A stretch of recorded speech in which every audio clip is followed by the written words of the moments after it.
자, 3페이지. 옛날에 중국에 수백 년 전에 스님 두 분이 있었습니다. 이제 두 명의 스님이 도반 스님이 있었는데요. 이 도반 스님이 이제 젊어서 출가해가지고 서로 이제 약속을 합니다. 우리가 젊은 나이에 출가했는데 우리가 이제 열심히 공부를 해야 되지 않겠냐. 그래서 우리가 20년 후에 이 자리에서 다시 만나자. 20년 후에 열심히 공부해서 서로 공부한 것을 20년 후에 만나서 서로 우열을 가려보자 하고 이제 약속을 합니다. 그래서 이제 서로 약속을 한데 이제 서로 헤어지게 돼요. 그래서 이제 서로 이제 헤어져서 도반스님 중에 한 분은 이렇게 강원에 들어가 가지고 부처님 경전을 열심히 공부하면서 8만대전경을 다 꿰뚫습니다. 8만대전경의 8만대전경의 부처님 경전 종류는 2,000권이 넘고요. 그리고 2,000권의 부처님 경전을 제자들이 주석한 게 또 수천 권이 됩니다. 방대한 8만대전경을 이제 다 20년 동안 꿰뚫어서 모든 경전을 통달한 대학승이 됩니다. 그래서 이제 대학승, 이제 강주 스님이 되고요. 이제 강원의 최고란 뜻이에요. 강주 스님. 그래서 이 강주 스님이 이제 20년 후에 이제 약속이 생각나서 나는 이만큼 공부해서 모든 스님들이 알아주는 내 최고의 그런 어떤 부처님의 가르침을 내가 내 머리 하나에 다 이해를 했다. 내 도반은 얼마큼 공부했을까 하고 이렇게 20년 후에 약속한 그 장소로 갑니다. 도반이 왔을까요? 안 왔을까요? 와야 이야기가 진행되겠죠? 네? 네, 왔어야 이야기가 진행되죠. 그래서 이게 도반 스님이 딱 온 거예요. 근데 이 도반 스님이 굉장히 이제 강주 스님은 이제 큰 스님이시니까 옷도 막 휘황찬란하게 입고 딱 가서도 멋있게 이제 풀 뻣뻣하게 해서 이렇게 딱 이렇게 폼 잡고 나왔는데 이 도반 스님은 취해가지고 옷도 다 떨어지고 막 머리도 막 봉두남발이고 바랑 하나만 이렇게 어깨에다 짊어지고 온 거예요. 그래서 서로 이야기를 나누는데 이제 강주 스님이 이제 여기 옷을 허름하게 입은 이제 도반 스님한테 20년 동안 공부한 얘기를 다 합니다. 내가 처음에 들어가서 무슨 경을 받고 무슨 논서를 받고 내가 강의를 몇 번을 했고 그런 걸 쫙 얘기를 하는 거예요. 내가 이만큼 공부를 했다. 불교에 대해서 다 물어봐라. 내가 모르는 게 없다. 불교에 대해서만큼은. 어때? 대단하시죠? 대단한 거예요. 이 정도면. 예? 이 정도면 대단한 겁니다. 그래서 여러분들 이번 생에 8만대장경 한번 다 보시겠어요? 이분은 다 보셨잖아요. 저는 봤을까요? 못 봤을까요? 이제 눈치가 엄청 빨라지셨네. 옛날 같으면 봤어요 하시던 분이 한두 명은 있었는데 이제 자연스럽게 못 봤을 것 같다라는. 이제 도반스님을 가만히 듣더니 아이고 우리 도반스 20년 동안 공부 열심히 하셨구나. 강주 스님 참 훌륭합니다. 이러니까 이제 강주 스님이 물어봅니다. 스님은 무슨 공부를 하셨어? 이렇게 얘기를 하니까 나는 공부를 하려고 하는데 머리가 너무 둔해가지고 20년 동안 관음경 하나만 봤다고. 관세음보살 보문품이라고 하죠. 따로. 이게 어디 경전에 있는 걸까요? 법화경 안에 있습니다. 법화경. 묘범 연화경에 있는 것 중에 일부분입니다. 아주 작은 일부분인데 굉장히 얇은 책자예요. 그래서 관세음보살님의 위덕, 관세음보살님의 가피, 관세음보살님의 위대함에 대해서 찬탄하는 내용인데 별 내용 없어요. 특별히 별 내용은 없는 그냥 관세음보살님의 위대하신 분이고 관세음보살님의 지극한 마음으로 연불하며 모든 고통이 사라진다라는 그런 누구나 이해할 수 있는 내용입니다. 강주 스님이 물어보는 거예요. 도반 스님한테 20년 동안 관음경 하나만 봤습니까? 예, 관음경 하나만 봤습니다. 진짜요? 예, 진짜 관음경 하나뿐이 못 봤는데요 하니까 강주 스님이 화를 내는 겁니다. 우리가 20년 전에 약속하기를 열심히 공부해서 이 자리에서 만나서 서로 우열을 가리자고 했는데 스님은 약속을 지키지 않았다고. 나는 스님과의 약속을 위해서라도 나는 열심히 공부했는데 고작 신도들이 보는 관음경 하나 본 것 같고 20년 차라리 나오지나 말든가 하면서 막 화를 내는 겁니다. 여러분 같으면 화 내겠어요? 안 내겠어요? 그렇죠? 그까짓 것 같고 하네. 우리 중생은 어떨 때 더 화가 날까요? 나보다 더 잘난 모습으로 나타날 때 화가 나죠? 동감하십니까? 예. 차라리 나보다 못한 모습으로 오면 화라도 덜 나죠. 예? 그게 중생의 마음이에요. 그런 마음을 이제 하나하나 닦으셔야겠죠? 강주 스님이 화를 내니까, 그러니까 이 이제 우리 관음경을 공부하신 스님이 내가 20년 동안 머리가 너무 둔해서 이것뿐에 공부를 못했지만 우리 스승님께서 20년 동안 이것만 독송하며 무언가 얻는 바가 있을 거다라고 가르쳐 주셔서 스승님 말만 믿고 그냥 이거 하나만 외웠다. 근데 내가 관음경을 20년을 지극한 마음으로 독송을 하니까 나름 뭔가 맛이 있더라. 그것 좀 내가 맛을 보여주고 싶은데 내가 관음경 독송 한번 들어보겠냐 이러니까 강주스님이 하라는 공부는 안 하고 못탕만 쳤나? 뭐 이러면서 이제 무시를 하는 거예요. 그래 한번 해보라고. 그래서 이제 바랑에서 딱 관세음보살 보문품 관음경을 피고 딱 이제 독송을 하기 시작하는데 독송을 시작하자마자 이 강주스님이 눈앞에서 땅이 진동을 하더래요. 덜덜덜덜덜 하고 땅을 진동을 하고 중간쯤 넘어가니까 하늘에서 꽃비가 내리더래요. 하늘에서 막 꽃비가 내리고 강주스님만 머리 위에 막 꽃비가 내리고 끝날 때쯤에 이 세계가 다 광명으로 확 펼쳐져 있더래요. 그리고 이 스님이 관세음보살 보문품 관음경 독송을 끝내고 딱 덮는 순간 그 경계가 싹 사라지는 거예요. 그러니까 이 강주 스님이 간경산매, 경을 읽을 때 펼쳐지는 그런 산매를 간접적으로 경험을 하게 된 거예요. 이 관음경을 읽는 도반을 통해서. 그러면서 이 도반이 제가 20년 동안 한 거라고는 요것밖에 없습니다 하니까 이 강주 스님이 어떻게 했을까요? 무릎을 꿇고 눈물을 흘리면서 20년 동안 나 잘났다는 생각으로 나보다 불교를 많이 하는 사람이 없을 거라는 마음으로 살았는데 오늘 스님께 배웠습니다. 이제부터 내가 아는 걸 다 버리고 스님의 제자가 되겠습니다 라고 하고는 자기의 지위와 명예를 다 버리고는 8만대장경을 다 외우고 있는 이 스님이 누구의 제자가 됐다? 자기 도반이면서 관음경 하나만 알고 있는 스님의 제자가 되어 결국은 도를 통하게 되었다고 합니다. 자, 여기서 느껴지시는 바가 있습니까?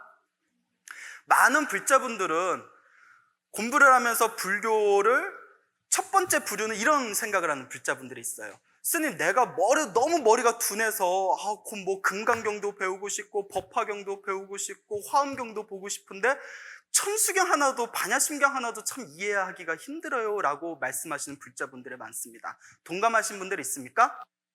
걱정하지 마십시오. 천수경과 반야심경 안에 모든 부처님의 가르침이 다 담겨져 있습니다. 또 많은 불자분들은 지식 위주로 공부합니다.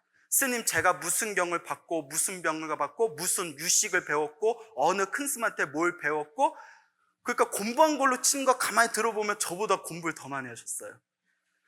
그런데 막상 생활 속에서 부딪혔을 때 화낼 거 다 화내고 예? 예? 신경질 낼 거 다 신경질 내고 예? 뒤에서 스님 욕할 거 다 욕하고 예? 여기서 우리가 무엇을 두려워하고 무엇을 걱정해야 되는지 아시겠죠? 불교는 지식이다 아니다? 아닙니다. 부처님의 가르침에서 그 일부분만이라도 내가 내 마음으로 내 몸으로 실천하고 체득되어질 수 없는 부처님의 지식과 가르침은 진정한 부처님의 가르침이 아닙니다. 그래서 어느 큰 스님께서는 이 이야기의 밑에다 이렇게 적었죠. 만약에 이 강주 스님이 이 도반 스님을 만나지 못했더라면 죽어서 악도에 떨어졌을지도 모른다. 왜냐? 아무리 부처님의 가르침을 많이 알고 있다 하더라도 마음속에 무엇이 있었기 때문에? 아집이 강했기 때문에. 부처님의 가르침의 핵심은 무아라고 합니다. 나라고 할 만한 것이 없다. 나라고 하는 집착 때문에 모든 괴로움이 생기는 것이다. 나를 놓아버려라. 그래서 금강경의 핵심이 아상, 인생상, 중생상, 수자상, 이 네 가지 나라는 상을 놓아버리라는 건데, 나를 버리라는 상을 놓아버리라는 금강경을 열심히 공부하면서 나는 금강경을 공부했다라는 상이 생겨버리면 그것은 바른 금강경의 공부일까요? 아닐까요? 다 알죠. 아는데 안 되는 게 바로 중생의 업입니다. 그 중생의 업을 고치는 게 바로 부처님의 가르침이고요. 제가 항상 경계하는 그런 이야기가 있는데요. 부처님 당시에 큰 물고기가 잡혔답니다. 근데 그 물고기가 황금빛으로 돼 있대요. 황금빛으로 돼 있는데 심한 악취가 풍기고 그런 상태의 물고기를 발견하게 된 거예요. 그래서 그 나라에 소문이 퍼집니다. 큰 물고기가 잡혔는데 몸이 황금색으로 돼 있더라. 그래서 이제 그걸 들은 젊은 스님들이 너무 궁금해서 부처님을 찾아가 여쭙습니다. 스님, 요 나라에서 황금빛으로 뒤덮인 물고기를 발견했다는데 어떻게 물고기가 그렇게 황금빛을 발할 수 있는지 너무 궁금합니다. 어떤 인연이 있는 것입니까? 하니까 부처님께서 이렇게 말씀하십니다. 지금이 어느 부처님 시대죠?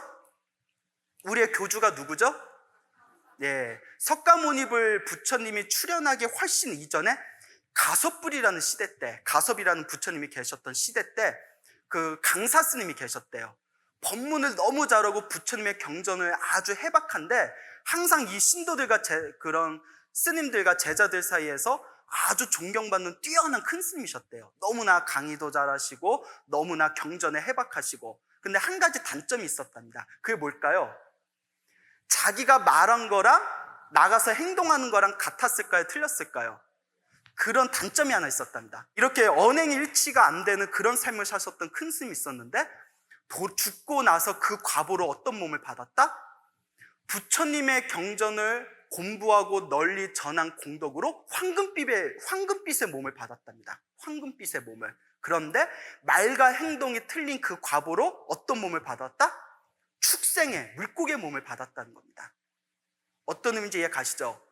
많이 아는 게 중요한 게 아닙니다. 중요한 것은 내가 알고 있는 한 개송, 한 구절이라도 내가 내 생활 속에서 어떻게 체험하고 어떻게 체득하냐라는 실질적인 수행과 실천이 중요하다는 거죠. 그래서 부처님의 모든 가르침의 핵심은 사실 천수경에 다 있다고 해도 과언이 아니에요. 그래서 제가 항상 불자님들한테 이렇게 말씀드리고 싶습니다.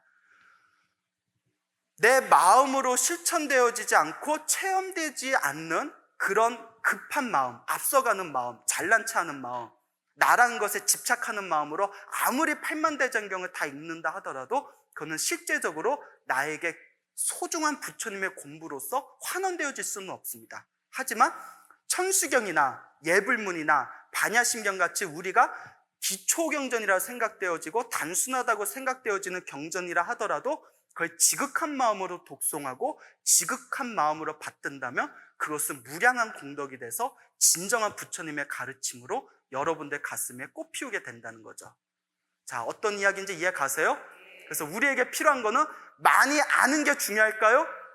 아닙니다. 하나를 알더라도 그것을 내 생활 속에서 어떻게 실천하느냐가 중요하다는 거. 너무 급한 마음 가지실 필요 없어요. 뭐 여러분들 마음 알아요. 금강경도 배우고 싶죠? 법화경도 배우고 싶죠?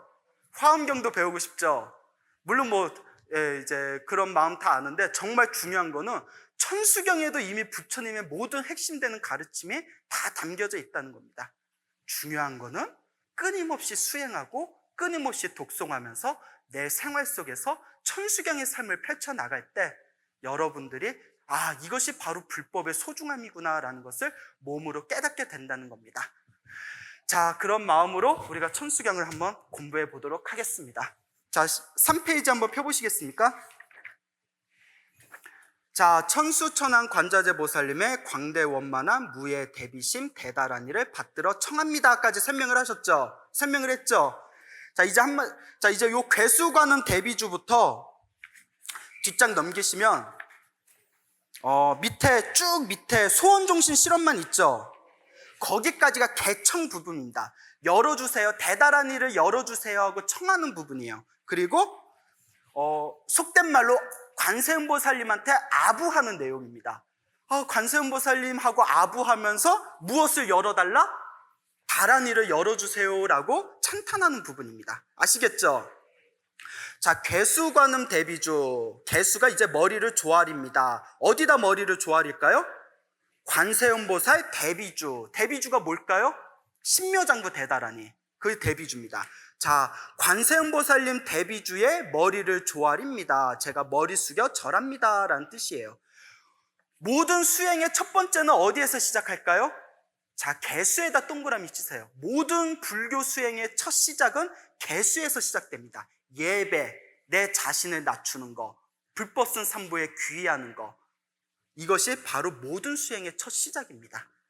그래서 아까도 말했다시피 내가 내 마음으로 잘났다는 생각, 나라는 생각을 놓아버리지 못하는 수행은 진정한 수행으로 돌아갈 수가 없다는 거죠. 내가 잘났다는 생각, 가장 내 신체에서 가장 꼭대기에 있는 내 머리조차도 땅바닥에다가 갖다 대고 모든 것을 바칠 수 있다라는 생각을 일으켰을 때 여러분들의 신구의 산업이 정화되기 시작하는 겁니다. 자, 관세음보살 신묘장구 다라니 대비주가 얼마나 위대한지 관세음보살님 대비주에 머리 숙여서 절합니다. 머리를 조아립니다. 라는 첫 구절로 시작하게 되죠. 원력, 홍심, 상호신. 원력이 높고 깊으며, 그리고 상호신, 불보살님의 상호는 거룩합니다. 라고 확대 해석을 하는데요. 자, 이걸 조금 자세히 설명을 드릴게요. 우리가 한자 중에서도 특히 이렇게 짧은 운율로 되어 있는 걸 개송이라고 합니다. 따라해 보세요. 개송 같은 거는 그 경전이나 그 말씀하시는 분의 그 뜻을 함축적으로 모아놓은 거거든요. 그래서 개송 같은 부분은 이렇게 아시는 분한테 정식으로 배우지 않으면 많이 헷갈리는 부분이 있어요. 상호신이라고 돼 있죠. 상호신이 무슨 뜻이냐 하면 그 중국의 화엄경론에 보면 부처님 보살님, 불보살님의 거룩하신 몸을 상호신이라고 부릅니다. 자, 우리가 우리 얼굴을 그냥 얼굴이라고 부르죠. 맞죠? 임금님 얼굴을 높여서 뭐라고 부르죠? 용안이라고 부르죠. 그러면 부처님이나 거룩하신 보살님의 그 위대하신 자태, 모습, 모양을 뭐라고 부른다? 상호신이라고 부른다. 이해 가십니까? 그래서 그러면 광우 스님의 상호신 하면 돼요, 안 돼요? 해줘도 되는데. 자, 이해 가시죠? 예, 그러니까 이제 우리 같은 스님들한테는 상호신이라는 말을 쓰지 않고 반드시 누구에게 쓰는 표현이다? 불보살, 부처님. 그래서 상호 할 때 상은 부처님은 32가지의 상, 32상과 80가지의 호, 80호를 갖추고 계시다고 합니다. 우리는 32상 80종호가 있어요, 없어요? 근데 부처님만 32상 80종호를 가지고 있어요. 부처님하고 이제 전륜성왕이라고. 그래서 32상 80종호에서 상은 32가지의 신체적 큰 특징을 상이라고 합니다. 무슨 특징? 그리고 눈에 잘 보이지 않는 작은 신체적 특징, 작은 특징을 뭐라고 한다? 호라고 합니다. 호는 무슨 특징? 작은 특징. 그래서 불보살님의 신체적인 큰 특징과 신체적인 작은 특징을 모아서 뭐라고 한다? 상호신이라고 한다. 그래서 부처님의 큰 특징을 보면 이제 머리카락이 뽀글뽀글 하시죠? 이제 모든 털이 오른쪽으로 말려 계시답니다. 또 우주의 기운을 상징하시는 거고요. 그리고 여기에 뭐가 있죠? 이제 백호라고 하죠. 백호가 있고요. 그리고 발바닥에는 수레바퀴 모양의 무늬가 있답니다. 발바닥에. 널리 부처님의 법을 굴린다라는 뜻이거든요. 자, 그래서 불보살님의 원력은 어떻다? 넓을 홍자에 깊을 심자, 넓고 깊다. 자, 우리 중생의 원력은 어때요? 쪼잔하죠? 예? 우리 가족 잘 되게 해주세요. 나 잘 되게 해주세요. 에구구 우리 아들 대학 이번에 잘 붙게 해주세요. 우리 남편 사업 잘 되게 해주세요. 그래요, 안 그래요? 아니라고 감히 말할 수 있는 분, 예? 예, 있을 거예요 아마. 예. 그런데 불보살님의 원력은 어떻다? 모든 중생이 다 성불하기를 바라는 마음. 그래서 부처님의 원력, 불보살님의 관세음보살님의 원력은 넓고도 깊으며 상호신, 불보살님, 관세음보살님의 32가지 상과 80가지의 호의 몸은 참으로 거룩하다라고 이제 확대 해석을 하게 되는 거죠. 이해 가시죠? 상호신, 32가지의 상과 80가지의 호, 줄여서 불보살님의 거룩한 모습을 상호신이라고 합니다. 천비장엄 보호지 천안관면 병가조라. 천비는 천수의 다른 말이죠. 1000개의 팔로서 몸을 다 장엄을 하세요. 꾸미세요. 장엄이란 게 꾸민다는 뜻입니다. 당신의 몸을 1000개의 팔로 꾸며서 어떻게 하신다? 모든 중생을 보호하고 지켜주시네. 그리고 1000개의 눈으로서 광명을 일으켜서 변자는 두루변자, 골고루 두루두루 모든 세계를 어떻게 하신다? 바라보시네. 그래서 천하는 지혜를 뜻합니다. 천하는 지혜, 눈은 지혜를 뜻해요. 천비, 천수, 1000개의 팔과 1000개의 손은 무엇을 뜻할까요? 지혜가 있으니까 뭐가 있어야 되죠? 자비가 있어야 되죠. 모든 중생을 어루만져주는 자비가 바로 1000개의 손입니다. 그래서 천비, 천수, 천개의 손이라는 것은 자비를 뜻하고 천개의 눈이라는 것은 지혜를 뜻한다. 그래서 한량없는 지혜와 한량없는 자비로서 모든 중생을 보호하고 어루만져 주시고 살펴주신다라고 해석을 하면 되겠습니다. 진실어 중 선밀어. 불보살님의 말씀은 진실할까요? 거짓될까요? 예, 부처님의 말씀은 진실되고 허망함이 없다. 근데 진실한 말씀 가운데서 따로 이 비밀스러운 말씀을 베푸실 때요. 베풀 선자, 비밀스러운 말, 미러, 비밀스러운 말을 이렇게 베푸셨어요. 우리 미러라는 거 있죠?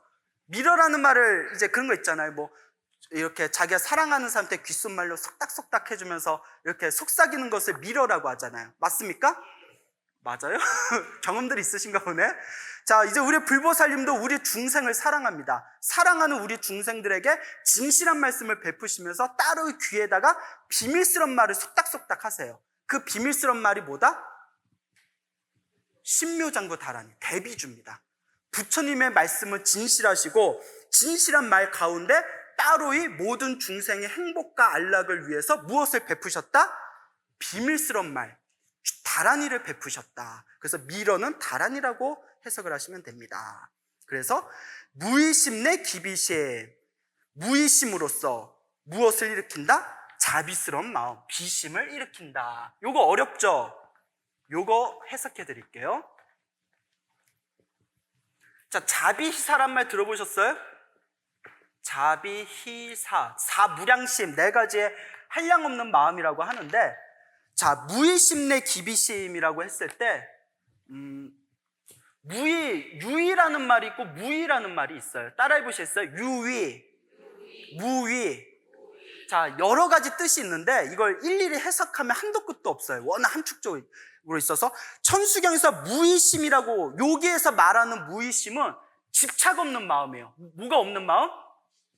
집착이 없는 마음. 그럼 유의심은 뭘까요? 유의는 집착이 있는 마음. 자, 우리의 마음은 유일까요? 무일까요? 유이겠죠. 자, 그러면 불보살님은 유일까요? 무일까요?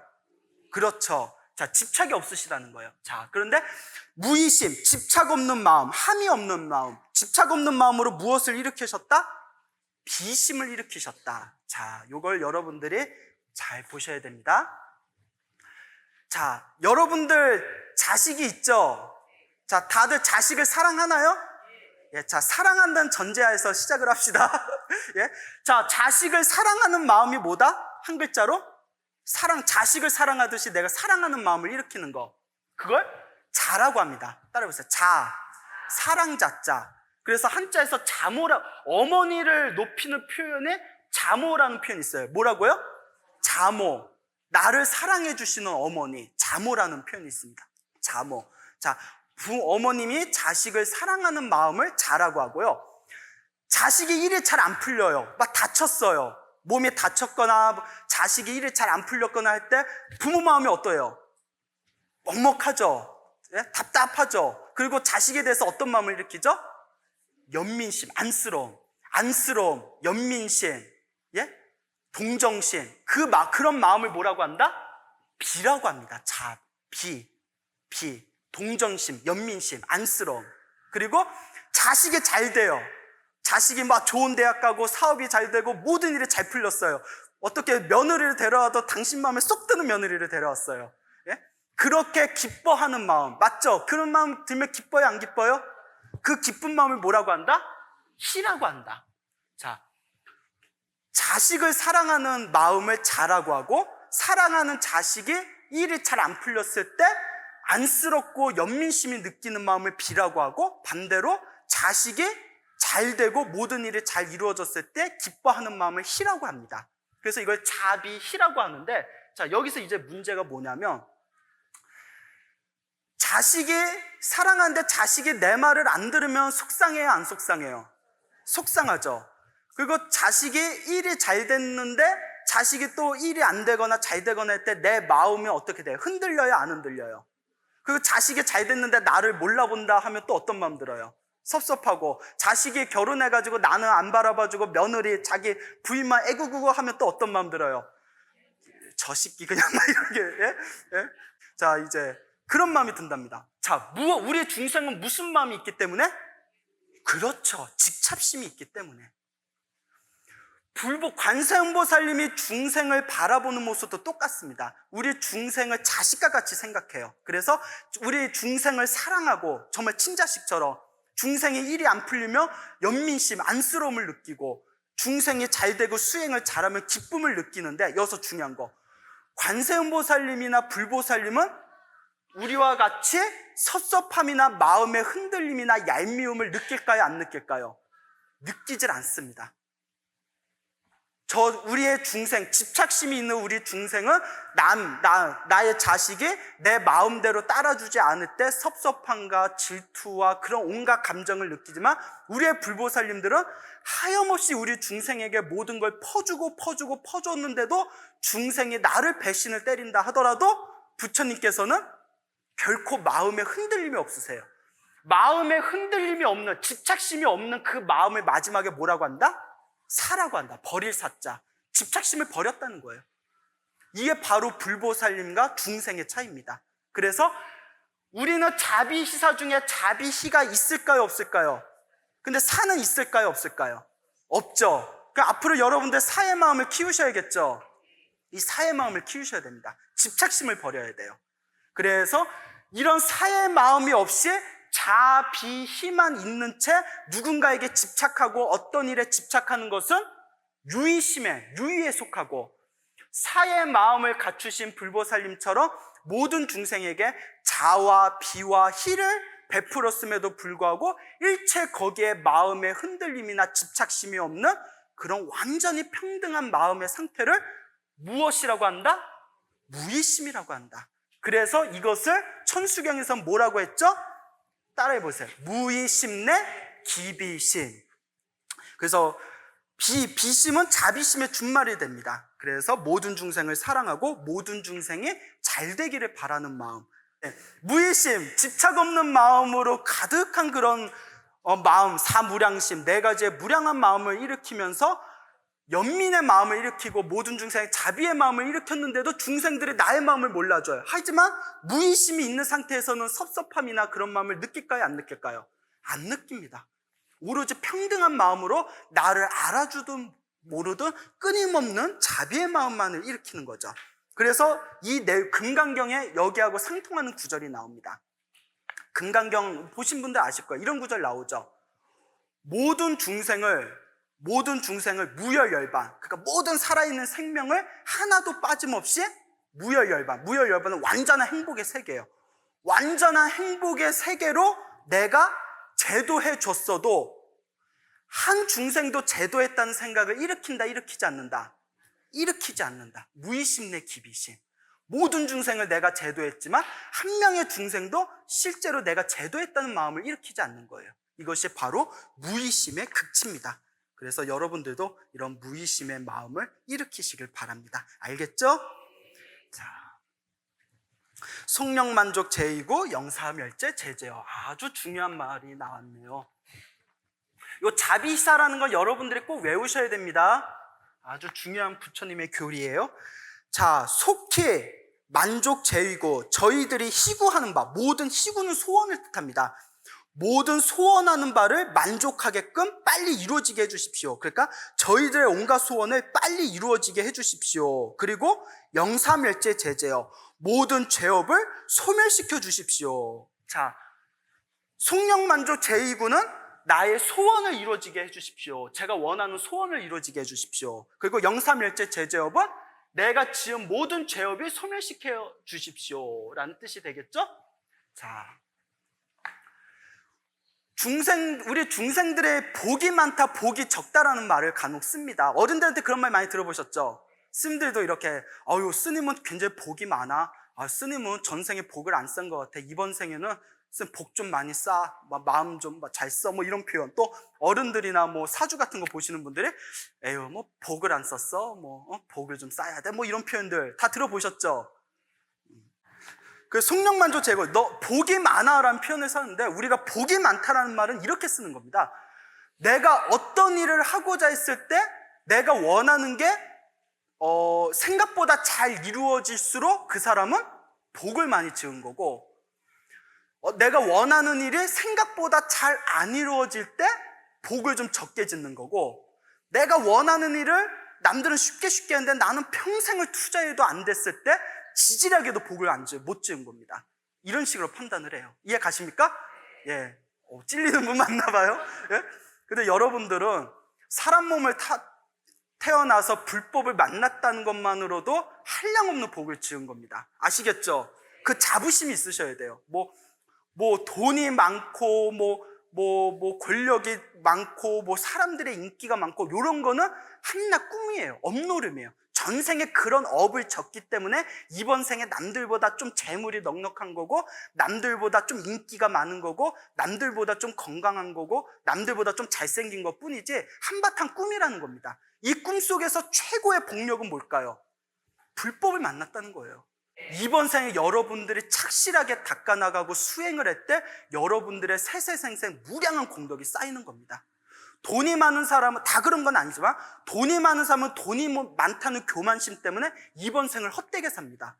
인기가 많은 사람은 자기가 인기가 많다는 교만함 때문에 이번 생을 헛되게 살아요. 이해 가십니까?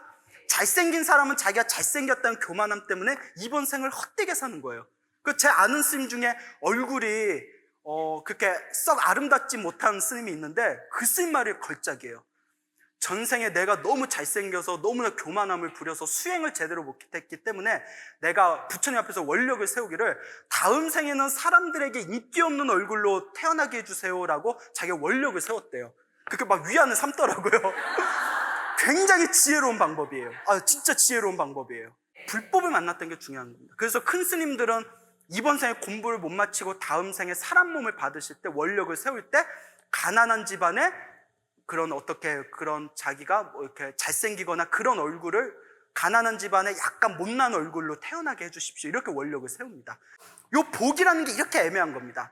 그래서 내가 복을 얼만큼 졌냐에 따라 이번 생에 펼쳐지는 그런 각도가 달라지게 되는데, 중요한 거는 내가 바라는 것이 있는데 내가 원하는 것대로 일이 잘 안 풀린 거는 무슨 업을 많이 졌기 때문이다? 악업을 많이 저질렀기 때문이다. 악업을 많이 저지르면 소원되는 바가 잘 이루어진다, 안 이루어진다? 안 이루어진다. 선업을 많이 지으면 내가 소원하는 바가 잘 이루어진다, 안 이루어진다? 이루어진다.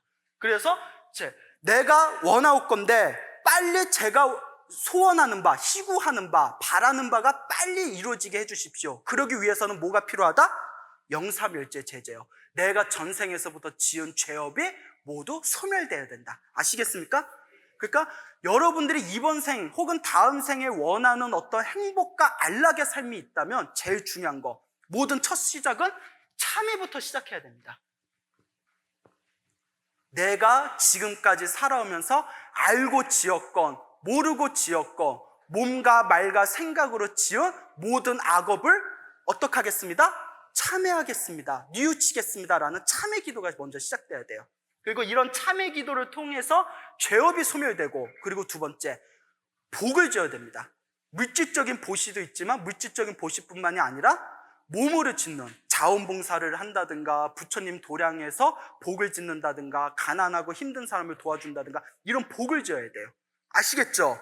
복을 짓지 않고 어떻게 행복을 원하고 내 악업을 소멸하지 않고 어떻게 선업이 나타나길 바라는가? 이게 중생의 어리석음이에요. 그러니까 여러분의 행복과 안락과 여러분의 편탄한 삶을 원한다면 복을 짓고 끊임없이 참회 기도를 해야 됩니다. 그래서 제가 잘 아는 신도분이 있는데, 이 신도분이 이게 굉장히 이분은 인과법을 몸으로 체득하신 것 같아요. 따님인가가 있었는데 말을 잘 안 들으셨대. 학창 이렇게 학교 다니고. 그래서 따님을 위해서 항상 몸으로 마음으로 이렇게 자원봉사도 많이 하고 선업을 많이 지으셨더니 딸이 저절로 이렇게 바른 길로 돌아오는 경험을 했다고 합니다. 그래서 우리 길상사에서 이렇게 자원봉사 하시는 분들 보면 언젠가 무량한 공덕이 있을 거고, 혹시 길상사에서 시간이 안 돼서 자원봉사 못 하신 분들은 밖에서라도 자기가 손길을 닿는 데에서 힘들고 괴로운 사람에게 좋은 마음을 일으켜주면 그것이 다 선업종자가 되는 겁니다. 그래서 내가 살아가면서 괴로운 일이 펼쳐지면 내가 복을 짓지 않았구나 라고 스스로를 한탄하시고, 내가 살아가면서 좋은 일이 생기면 내가 복을 많이 지어서 이런 일이 생겼구나, 앞으로 복을 더 많이 지어야겠다라고 생각을 하시고, 내가 기도도 많이 하고 복도 많이 지은 것 같은데 그래도 안 좋은 일이 생기면 와, 다음 생에 내가 지옥에 갈 거 이번 생에 조금 나쁜 일 생긴 걸로 다 소멸이 되는구나 라고 생각을 하셔야 됩니다. 아시겠죠? 그런 마음이 있을 때 여러분들이 바로 진정한 불자로 거듭나게 되는 겁니다. 그래서 항상 참회의 기도를 하십시오. 천수경을 지극한 마음으로 읽는 것도 바로 참회 기도가 되는 겁니다. 철롱중성 동자오 백천삼매 동. 철롱이라는 게 이제 두 가지 뜻이 있어요. 철롱이라는 게 하늘의 용이란 뜻이 있고요. 하늘의 용이란 뜻이 있고, 근데 요 뜻보다는 하늘에 있는 신이라는 뜻과 용이라는 뜻이 있습니다. 이해 가시죠? 그러니까 천자고 용자를 띄는 거예요. 천자는 하늘에 있는 신을 뜻하는 거고요. 용은 우리 부처님의 도량을 지켜주는 그런 뱀들의 왕, 뱀들의 신, 나가라고 부르죠. 인도에서는. 그래서 하늘에 있는 신과 용과 중성, 여러 성인들이 모두 함께 어떻게 한다? 자비스러운 마음으로 보호해 주시네. 그리고 백천삼매 도눈수. 철롱중성 동자오는 이제 여러 호법신장들이 우리를 지켜주신다 이렇게 생각하면 됩니다. 삼매라는 게 있어요. 삼매. 이제 중국말로 이제 쌈마야라고도 부르고 디아나라고도 부르는데, 중국에서 말하는 삼매는 뭐냐면 한마디로 말하면 정신이 통일되어져 있는 상태입니다. 자, 삼매는 곧 정신 통일을 뜻합니다. 삼매가 뭐라고요? 예, 그냥 정신이 통일되면 어떤 상태가 되죠? 우리 마음이 고요해지죠.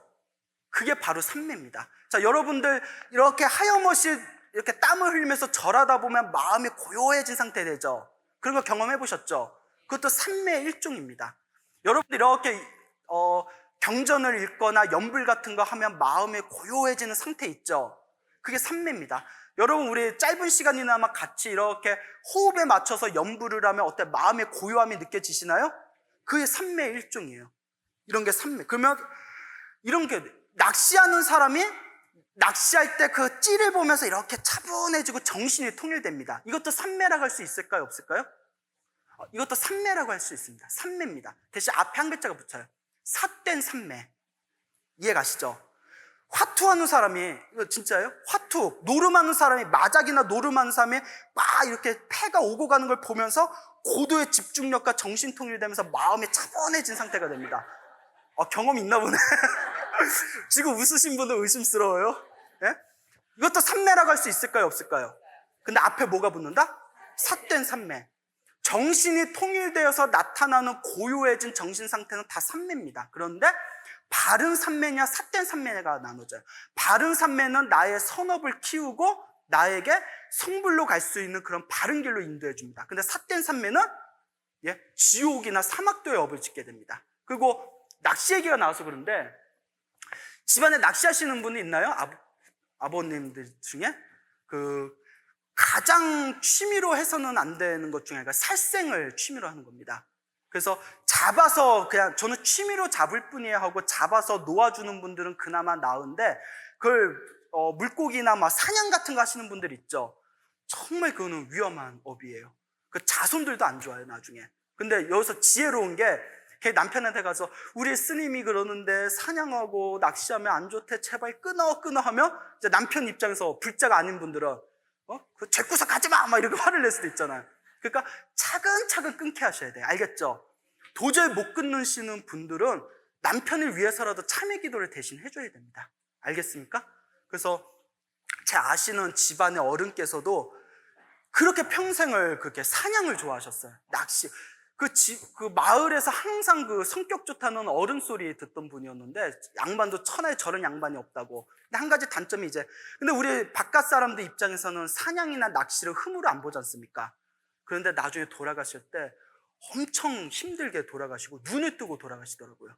그리고 경전에서 악어, 사냥의 업을 많이 지을 때, 죽을 때 자기가 잡았던 짐승들의 악업의 업력이 한꺼번에 몰려와서 죽을 때 자기를 괴롭힌다, 이런 게 경전에 상세히 나오거든요. 그분이 그러셨대요. 막 자꾸 막 뭐가 보인다고 막 손발을 호적거리시다가 막 하고 막 비명 지르다가 돌아가셨습니다. 그러니까 그런 사냥 같은 거, 낚시 같은 거, 그런 거 다 살생의 업이거든요. 그래서 그런 것을 조심하셔야 돼요. 그래서 한마디만 더 해드리면, 옛날에 왕이 있었는데 인도에 이 왕이 불자였어요. 불자였는데도 취미가 사냥이었대요. 항상 사냥을 하는 거예요. 그런데 사냥을 하고 와서는 자기의 재산을 써가지고 항상 이렇게 보시하고 선업을 짓는 거예요. 스님들한테 보시하고 가난하고 한 사람한테 보시하고 막 선업을 짓는 거예요. 그러니까 신하들이 비웃었대요. 아유, 나가서 악업지고 여기 와서 선업지고 저게 무슨 뭐가 있냐고 막 이렇게 뒤에서 신하들이 뭐라 하니까 이 왕이 하는 얘기가, 이 사람도 좀 공부한 사람이에요.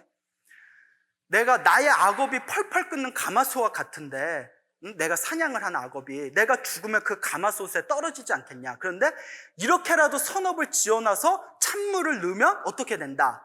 훨씬 덜 고통스럽지 않겠냐.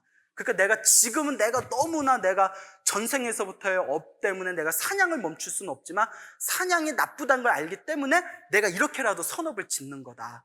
그래서 상당히 그래도 불교 공부를 한 사람이에요. 근데 이왕이면 안 하는 게 좋다. 아시겠죠? 그러니까 자녀분들 중에서도 낚시나 이런 거 좋아하는 분이 있으면 뭐 어쩌다 한 번은 제가 몰라도 절대 취미생활로, 살생을 취미생활로 하면 안 됩니다. 우리 부처님 경전에 이렇게 나옵니다.